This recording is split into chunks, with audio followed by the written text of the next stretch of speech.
I think there's a lesson in that for all of us. When I die, I just want to lay down and go to sleep. I don't want there to be any pain.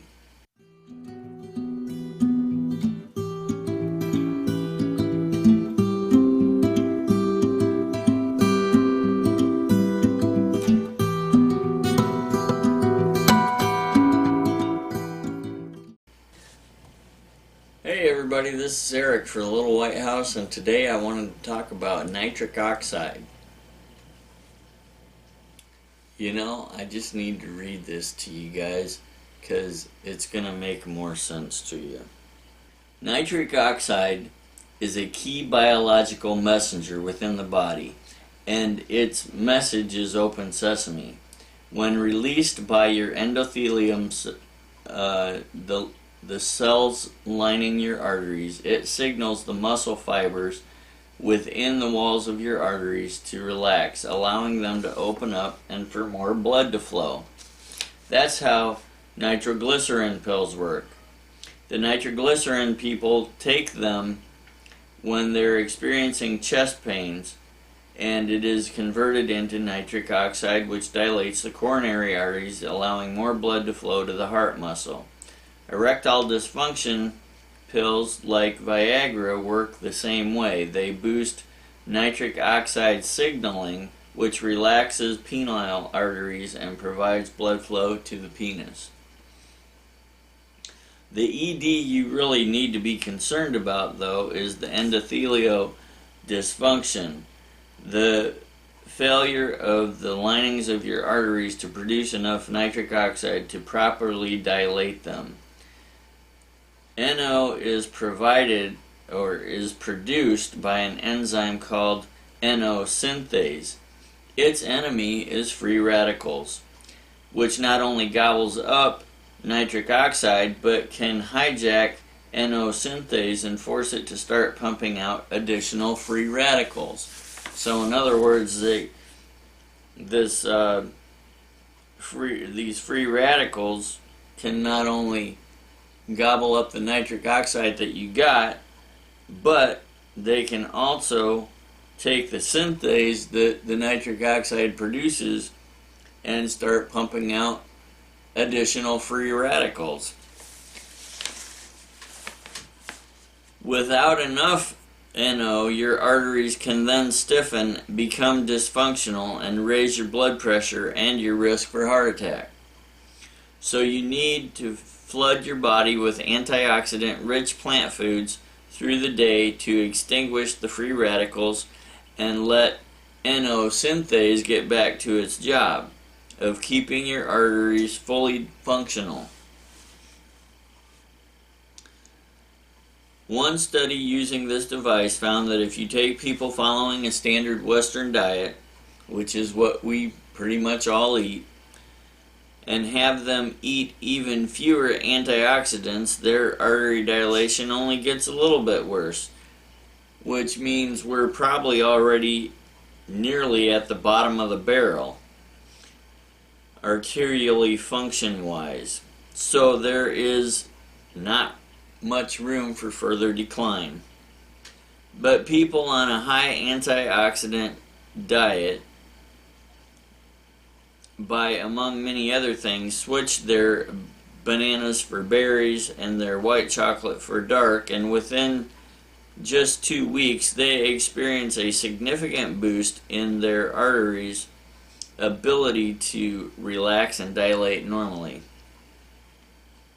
In addition to eating antioxidant-rich foods that can boost your body's ability to produce nitric oxide, you can also eat certain vegetables such as beets and greens that are rich in natural nitrates, which your body can convert into nitric oxide.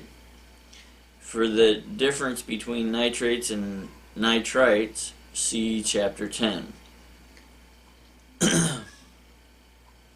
This process explains why researchers have been able to show a 10-point systolic blood pressure drop in volunteers within hours of their consuming beet juice, an effect that lasted throughout the day. That study was performed on a group of healthy subjects, though. Obviously, we needed to test the power of beets where it counts the most, in people with high blood pressure. If nitrite-rich vegetables can so powerfully modulate humanity's leading risk factor for dying, why did it take until 2015 before such a study was published? Well, who was going to fund it? The big beet companies? Drug companies rake in more than $10 billion a year from blood pressure medications. You can't make billions on beets. And so that's why we were fortunate to have charities like the British Heart Foundation, which finally funded a beet juice study involving people with high blood pressure. Half the subjects were provided with a cup of beet juice daily for 4 weeks, while the other half were given an indistinguishable nitrate-free placebo drink. The researchers found that not only was systolic blood pressure reduced by about 8 points in the beet juice drinkers, but the benefits grew week by week. See, this is really cool because it's like compounding daily interest. Suggesting that their blood pressure might have continued to improve even further. The scientists concluded that nitrate-rich vegetables may prove to be both cost-effective, affordable, and favorable for a public health approach to hypertension. The optimal dose appears to be 1/2 cup, but beet juice is perishable, processed, and hard to find. A typical 15-ounce can of beets would provide the same amount of nitrate, but the most concentrated sources of the compound are dark, leafy, green vegetables. The following is a top 10 list of nitrate-rich foods in ascending order. As you'll see, 8 out of the top 10 are greens. Okay, so we got nitrate-rich vegetables. I hope everybody got all that. I guess you can rewind the video and listen again, but this is, this is a way to get rid of your high blood pressure. Here are the top 10 foods that are rich in nitrate. Beets comes in at number 10. So I don't even know why they put beets on there first, but or why it was, why it was the beet juice study. It probably should have been the, well, we'll go through the list and then you can make a choice. Beets, number 10. Number 9, Swiss chard. Number 8, oak leaf lettuce. Number 7, beet greens. Number 6, basil. Number 5, mesclun greens. Number 4, butterleaf lettuce. Number 3, cilantro. Number 2, rhubarb. And number 1, arugula. So it could have been the arugula study, because arugula comes out on top with 480 milligrams of nitrate per 100 gram serving, which is more than 4 times the content of the beets. I wanted to share this with you because it was something that excited me. It was something that was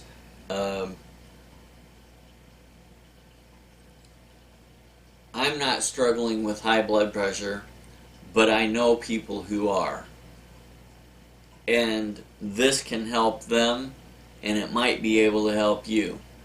When we put the right foods into our bodies can heal themselves. I'm not a doctor.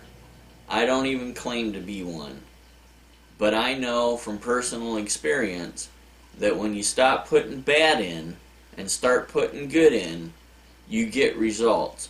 It's not like the quick, fast, easy, pop the pill results, but you do get results.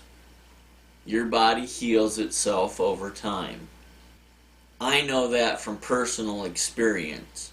Not because I'm a doctor, or not because I have a medical degree or a nurse's degree or anything else. So I want people to understand that there is life after 50, even when you've been messing up for 20, 30, 40 years and eating all the wrong things.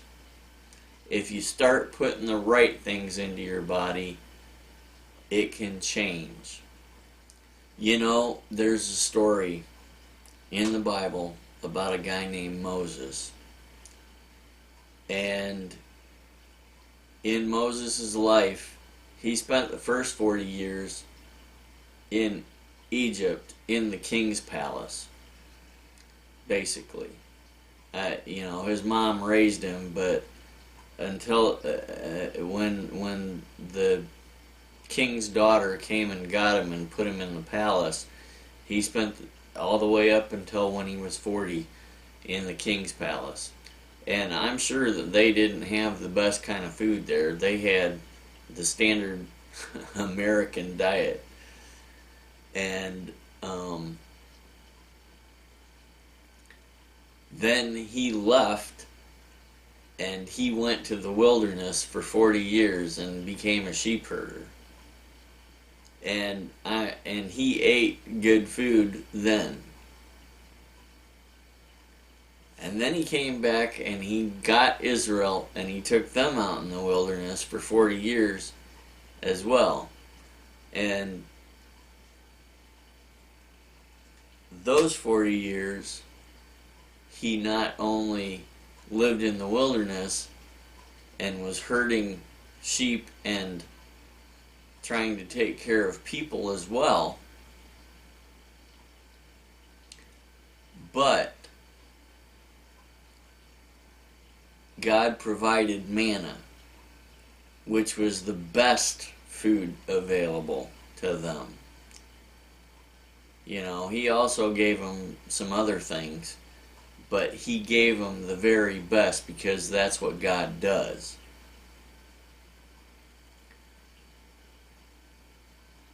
And so for 40 years, Moses took that manna in his body, and at the end of 40 years, when God said, "Hey, I'm sorry, you can't go into the promised land because you did something that discouraged the people from knowing me better and from looking at what I'm going to do in the right light,"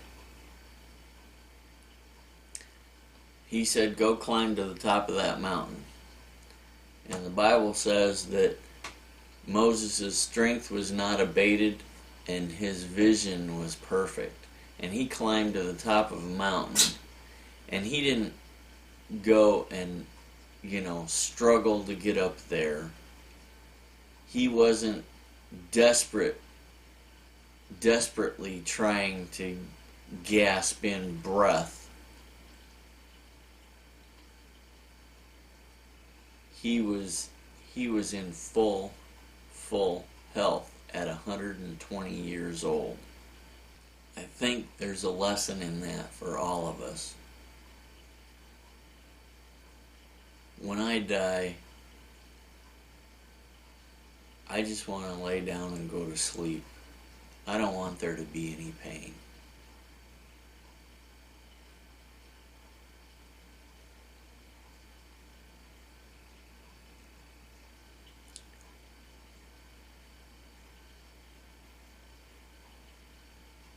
And I'm sure that there's a lot of people out there that feel that same way. And you can do that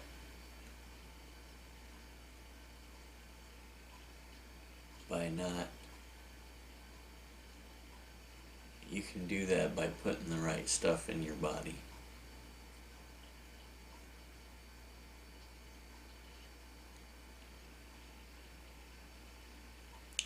Anyway, that's my 2 cents for the day. Thanks for watching. God bless, and see you next time.